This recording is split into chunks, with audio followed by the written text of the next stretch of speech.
Hello viewers. இந்த spoken English சீரீஸ்ல unit 18 61 70 sentences சொன்ன மாதிரி 100 சென்டென்சஸ் வந்துட்டு நாங்க நியரிங் கட்டிச்சு அந்த ரொம்ப நெருங்கிட்டு இருக்கிறோம். இது 61 டு 70 பார்க்கலாம், ஒன்னொன்னா பார்க்குறோம். இப்போ 61 பார்க்க போறோம். There is nothing to do but hang around the house. இப்போ வீட்டில் நம்ம சும்மா இருக்கோம்னு வைங்களேன், அப்போ வந்து ஹேங் அரவுண்ட், அதாவது சுற்றி திரிவதை தவிர வேற வழி இல்லை அப்படிங்கிற தமிழாக்கம் நாங்கள் கொடுத்துருக்குறோம். இந்த ஹேங் அவுட் வேற. ஹேங் அவுட் அப்படிங்கிறது ஒரு குறிப்பிட்ட இடத்துக்கு நீங்க வந்து அடிக்கடி போறத வந்து ஹேங் அவுட்னு சொல்லுவோம். பட் ஹேங் அரவுண்டுங்கிறது அந்த இடத்தையே சுத்தி சுத்தி வருது. அதான் நாங்க சொல்லி இருக்கிறோம். சும்மா இருக்கிறத இந்த மாதிரி சொல்லி இருக்கிறோம். ஐடில் அப்படிங்கிற வார்த்தையை சொல்லலாம். அந்த actually how to be idle, not to do anything அப்படிங்கிற மாதிரி சொல்லலாம். இந்த ஐடிஎல்இ, ஐடிஇஏன்னு சொல்லி இருக்கக்கூடாது, ஐடிஎல்இ தான் சொல்லணும் ஐடில் அப்படிங்கிறது. இப்ப 62 பார்க்கலாம். 62 பாருங்க. Why are you pampering your child. Pamper அப்படிங்கிறது அதான் இன்டெல்ஜிங் மதர் அப்படின்னு சொல்லுவோம், இன்டெல்ஜிங் ஃபாதர் சொல்லுவோம், செல்லம் கொடுக்கக்கூடிய அப்படின்னு சொல்லுவோம். INDULGE. பேம்பர் அப்படிங்கிறது கேட்டதெல்லாம் வாங்கி கொடுக்கறது. அந்த மாதிரி வந்து நம்ம வந்து குழந்தைகளை சில பேர் வளர்க்குறாங்க. அது வந்து கொஞ்சம் நெகட்டிவ் தான் பேம்பரிங் அப்படிங்கிறது. அப்போ வந்து செல்லை வந்து ஓவரா கொடுக்கக்கூடாது. அப்பப்போ வந்து கேரட் அண்ட் ஸ்டிக் பாலிசி அப்படின்னு நாங்கள் சொல்லுவோம். அதாவது வந்து எப்போ தண்டிக்கணுமோ அப்போ வந்து லைட்டா மைல்டா தண்டிச்சிடணும். அந்த மாதிரி பண்ணணும். கேட்டதெல்லாம் வாங்கி கொடுத்து செல்லம் கொடுத்து பின்னால வந்து அந்த குழந்தை வந்து கெட்டு போயிடக்கூடாது அப்படிங்கிற ஒரு நல்ல ஒரு எண்ணம் தான் பேம்பரை பண்ணக்கூடாது அந்த பேரண்ட்ஸ் வந்து.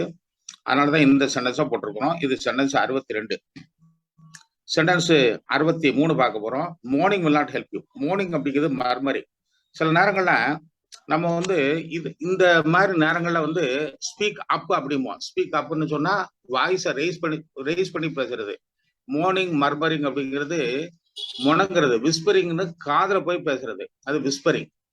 இப்ப இந்த சில நேரங்கள்ல நமக்கு வேண்டாத நடக்கும். அப்போ வந்து நம்ம வந்து புலம்புவோம். அப்போ வந்து அந்த இன்டிஸ்டிங்டா, அதாவது மற்றவங்களுக்கு அது புரியாதபடியா, மற்றவங்களுக்கு கேட்காதபடியா நம்முடைய உதடுகள் அசைறது மட்டும் தெரியும். அந்த மாதிரி இடங்களை தான் மோர்னிங் அல்லது மர்மரிங் அப்படிங்கிறத நீங்க வந்து பயன்படுத்தணும். ஏதாவது ஒரு வேலை சொல்லியிருப்பாங்க, அந்த வேலை வந்து உங்களுக்கு பிடிக்காம இருக்கலாம். அப்போ வந்து மர்மர் பண்ணுவோம் அல்லது மார்னிங் பண்ணுவோம். அதுதான் சென்டென்ஸ் 63. இப்போ சென்டென்ஸ் 64 பார்க்க போறோம். halfway to school the bus lurched to one side. நீங்க வந்து ஓவர் டர்ன்ட் அப்படிங்கிற வார்த்தையை அடிக்கடி பார்த்திருப்பீங்க. ஓவர் டர்ன்ட் அப்படின்னா கவுந்துருது அப்படின்னு சொல்லிட்டு. ஆனா இங்க வந்து நாங்க லார்ஜ் டு ஒன் சைடு அப்படின்னா, நீங்க வந்து I was left in the large அப்படின்னு சொல்லி ஒரு இடியம் இருக்குது. Leave somebody in the large அப்படின்னு சொன்னா அவரை திராட்ல விட்டுறது, அவரை வந்து நம்ம வந்து ஒரு இக்கட்டான சூழ்நிலையில விட்டுட்டு வந்துடுது அப்படிங்கிற ஒரு இடியமா இருக்கும் இது. பட் இந்த இடத்துல இந்த வேர்டு லார்ஜ் அப்படிங்கிறது ஒரு சைடு சாஞ்சிட்டு அப்படின்னு சொல்லிட்டு, ரைட் சைடோ லெஃப்ட் சைடோ அந்த நம்மளோட போகக்கூடிய பஸ் வந்து சாஞ்சிட்டு அப்படிங்கிற மாதிரி சொல்லியிருக்கிறோம். Large, leave somebody in the large அப்படின்னு ஒரு இடியம் இருக்குது. யாரையாவது நம்ம வந்து இக்கட்டான சூழ்நிலையில மாட்டிக்கிட்டு வர்றது, இல்லைன்னா நம்மளே மாற்றுறது அப்படிங்கிற மாதிரி சொல்லலாம். இது சென்டென்ஸ் 64. சென்டென்ஸ் 65 பார்க்கலாம்.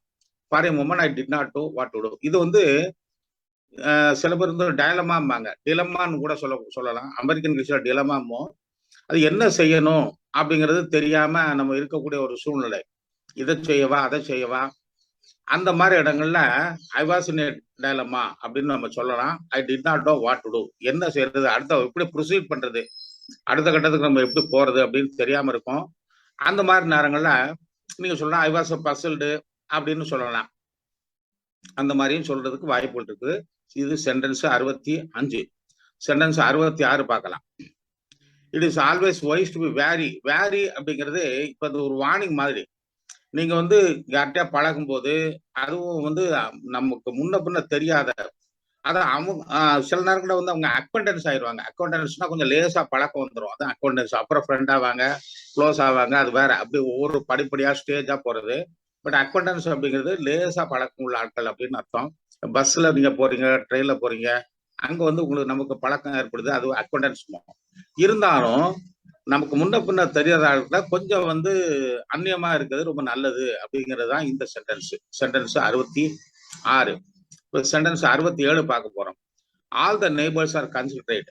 இது ஏன்னு சொன்னா, நம்முடைய நெய்பர்ஸ் நம்ம வந்து எப்போ கன்சிடரேட்னு எடுத்துக்கிட்டோமோ அப்பந்தான் நம்ம வந்து அவங்களுக்கு கன்சல்டேட்டா இருக்க முடியும் அப்படிங்கிற ஒரு அதாவது மியூச்சுவல் வந்து பாசிட்டிவா இருக்கிறது, மியூச்சுவல் அண்டர்ஸ்டாண்டிங். இது வந்து ஒவ்வொரு நெய்பரை பத்தியும் அவங்களோட பர்சனாலிட்டியை பத்தியும் நம்ம வந்து நிறைய வார்த்தைகளை பயன்படுத்தலாம். அவங்க அஃபபிளா இருக்காங்க, அமியபிளா இருக்காங்க, அஃபெக்ஷனட்டா இருக்காங்க, கைண்டா இருக்காங்க. அந்த மாதிரி வார்த்தைகளை நம்ம பயன்படுத்துறதுக்கு இந்த கன்சிடரேட் அப்படிங்கிற வார்த்தை. இது என்னன்னா, இப்போ ஒரு வயசானவங்க வராங்கன்னு பஸ்ல போயிட்டு இருக்கோம். இல்ல ஒரு பிரெக்னன்ட் உமன் வராங்க. அப்ப வந்து ஒரு எல்டர்லி பர்சன் வராரு. அவங்களுக்கு சீட்டு குடுக்கோம் பார்த்தீங்களா? அந்த மாரி இடங்கள்ல கன்சிடரேட் அப்படிங்கிற வார்த்தைய நம்ம பயன்படுத்தலாம். அவங்களுக்கு சீட்டு குடுத்து அவங்களுக்கு உதவி பண்றது கன்சிடரேட் சொல்லுவோம். இந்த மாரி வார்த்தைகள நம்ம வந்து பயன்படுத்த தெரியணும் அப்படிங்கிற எண்ணத்துல தான் சென்டென்ஸ் 67 நாங்க குடுத்திருக்கிறோம். இப்ப சென்டென்ஸ் 68 பார்க்க போறோம். Time flew. இது வந்து ஃப்ளைனுடைய பாஸ்ட் டென்ஸ். Fly, flow.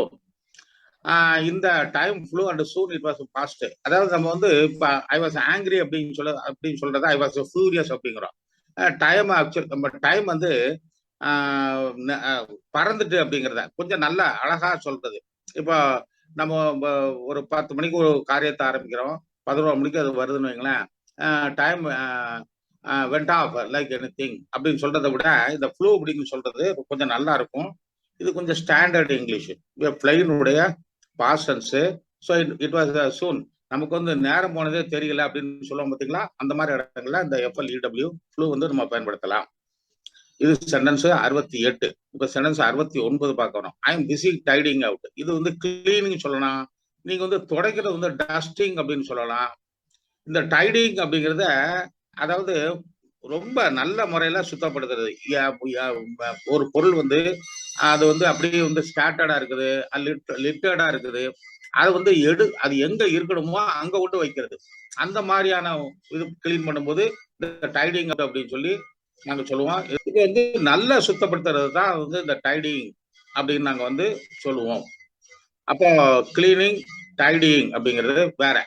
இப்ப சென்டென்ஸ் 70 பாருங்க. Why are you so distract. இந்த டிஸ்ட்ராக்ட் அப்படிங்கிறத நீங்க வந்து ஷாக் ஆவீங்க சில விஷயங்களை கேட்டு, இல்ல சர்ப்ரைஸ் ஆவீங்க, இல்லைன்னா ஸ்டார்டில் அப்படிங்கிறது பதைக்கிறது. STARTLE ஸ்டார்டில்ங்கிறது பதைக்கிறது. இந்த டிஸ்ட்ராக்ட் அப்படின்னு சொன்னா கலங்கிறது.